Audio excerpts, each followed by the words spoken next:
السلام الو، عليكم. حياكم الله. حياكم الله سماحة الشيخ العبادي. اهلا سيدنا، حياكم الله. حياك الله سماحة الشيخ، أنا عذرا إن كنا أيقظناكم من النوم. نعم تفضل. حياك الله شيخ، أنا موالي من مصر، وأحببت أن أنا أسلم عليك وصديق معك على الصفحة. حياك الله، مية هلا بك، اهلا وسهلا. حياك الله شيخ، هل أنت مشغول الآن؟ نعم. مشغول الآن؟ نعم الان. اي والله مشغول. طيب أعتذر جزاكم لك يا الله خير. شيخ، بس كنت أريد دليل على تنسيب الأئمة الاثني عشر من القرآن بما أن حضرتك مشغول.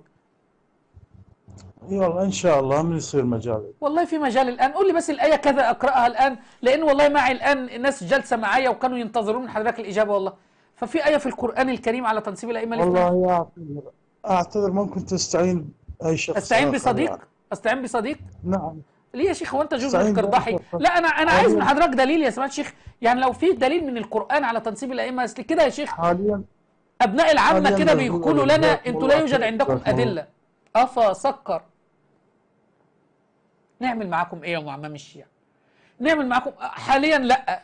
استعين بصديق، استعين باحد غيري. امال انتوا بتعملوا ايه في الحوزه؟ امال ليه بتطلبوا من عوام الشيعه الخمس؟ امال لماذا تطلبون من عوام الشيعه المتعه؟ لماذا تاخذون اموالهم وتستبيحون نساءهم؟ لماذا يا معمم الشيعه؟ وما نيجي نسالكم استعينوا باخرين. الله المستعان. وماسك الولد اللي يشوفه ماسك الكتاب وفتحه كده في المكتبه، يعني اكني بكلم ايه الله العظمى. كان معكم شيخ الشيعة المسمى بالعبادي أبو حيدر. الحكم لك أيها الشيعي العاقل.